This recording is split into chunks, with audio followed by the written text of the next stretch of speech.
Gestures, A Mime's Life by Grant P. Scene, Chet's Diner, El Cajon, California. The place smells like burnt toast and coffee. The floor squeaks when you walk. A neon sign buzzes in the window. Best coffee in El Cajon. It's morning rush hour. Customers chatter, forks clink.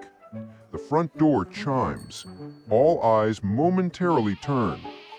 Entering with a dramatic flourish are Pierre Mime 1, intense, with the classic black and white stripes, beret, red tie, and a face painted with the gravitas of a silent film star, and Pascal Mime 2, slightly more expressive, still in full mime gear, mirroring Pierre's seriousness.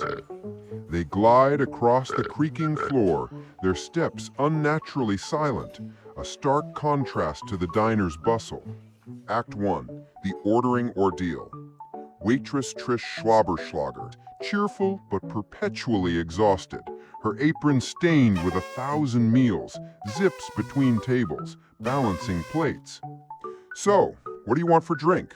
Coke? Iced tea? Coffee? Pierre Mime 1 immediately launches into a full-body performance. Grabs an invisible bottle with reverence, like it's a priceless wine. Pours it in exaggerated slow motion, swirling it dramatically. Sniffs it, closes his eyes in bliss. Sips it with pinky up, savoring it like the nectar of gods.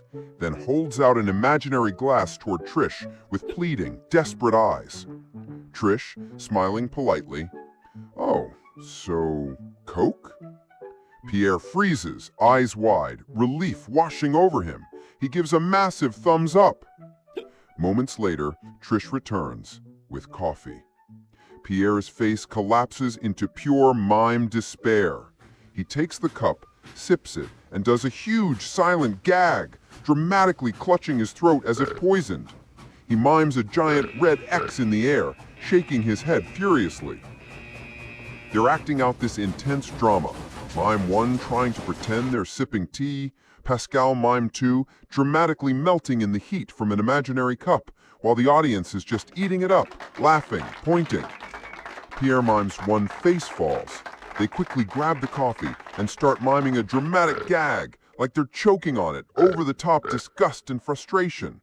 They hold the cup out in front of them, mime a giant no, and shake their head furiously, trying to make it clear this is not what they wanted, but the waitress doesn't understand. She just shrugs, walking away, thinking she did something right. Trish, shrugging, walking away, "You're welcome." Act 2, The Tea That Became Soup. Pascal Mime 2 decides to try a new approach. He pretends to sip iced tea, fanning themselves like they're overheating. He drops his shoulders, slowly melting into the booth seat, sliding down until they're almost under the table. But then he acts like they're getting hotter and hotter, their body overheating, so they start fanning themselves and desperately panting, pretending to melt under the heat. He grabs the invisible drink and pours it all over himself, like trying to cool down. Grabs the invisible drink and pours it over his head, gasping like he's on the verge of heat stroke. Trish, watching, only sees a mime having a heat stroke, unsure. Iced tea? Right? She returns with a giant bowl of soup. Pascal drops his shoulders in defeat, looks into the bowl, and silently mourns the injustice of it all, but without uttering a single word. He stares at the soup, then dramatically shakes his head like he's been betrayed by the universe itself. Both mimes then engage in this absurd, silent battle, trying to demonstrate their needs. They start holding up their hands as if they're measuring invisible cups, miming pouring, shaking their heads at the waitress with exaggerated frustration, but she just keeps getting it wrong. At one point, Mime 1 grabs a napkin, crumples it into an empty cup, and starts drinking out of that, showing the waitress they're willing to settle, only to have the waitress come back with an entire basket of bread instead. They both stare at it in silent disbelief. Customer in the background, "Just write it down, you guys!" Act 3, The Silent Cleanup Saga, The Over-the-Top Routine. Pierre Mime 1, gestures, I can't even." And just as they're about to lose it, a third mime comes over to help. They mime out the whole "this is what we want" scene in even more complex pantomime, gesturing for the waitress to finally get it. The scene builds with such tension, fury, exhaustion, and defeat until they're all red-faced and just done. She's probably already dealing with a ton of complaints from customers, but now she's stuck with two mimes and unavoidable chaos in motion. And the best part is that they're just so earnestly working hard to get everything right, and it's like they're doing everything but what's needed to fix it. Meanwhile, the mimes are getting visibly more frustrated. They refuse to write anything down. They cannot break character. It's not their steez. The sheer dedication to the bit is so over the top, and they keep using the most dramatic and complex gestures, slapping their faces, stomping their feet, and miming getting even more frustrated by the misunderstanding. One of them even does the classic mime thing where they pretend they're trapped in a box, but this box is made out of social expectations, and it's not just anyone's expectations, it's all the misread emotions and misunderstandings that we all have in real life. The mimes, undeterred, enter full repair mode, because clearly the problem is not communication, it's the environment. The mimes, now deep in their cleaning the mess routine, start swirling their invisible cloths around like they're conducting a symphony. They're literally unraveling everything as they go, making the mess even bigger by trying to clean it in the most ridiculous ways. They accidentally knock over an invisible object, spill an invisible drink, and then mime picking it up with exaggerated care, completely unaware that they're adding fuel to the fire. Customer 1 laughing loudly, "Oh, they've lost it! This is too good!" Customer 2 mocking the mime's movements, "Watch out, you're gonna miss that invisible mess!" Waitress Trish, Okay, fine, here's what you wanted, but next time, just speak. Please, I can't do this anymore." Stage directions. This is big slapstick. Pierre dramatically pulls an invisible rag from his pocket and starts wiping the table like it's covered in toxic sludge. Pascal grabs an invisible mop, dips it into an invisible bucket, and wrings it out with grotesque effort, splattering invisible water everywhere. They both scrub the table with synchronized arm circles, faces deadly serious, sweat dripping, painted sweat, because mime. Pierre suddenly spots an invisible stain on the salt shaker. He polishes it furiously, holding it up like a diamond when done. But the best part is the absolute oblivion of the mimes.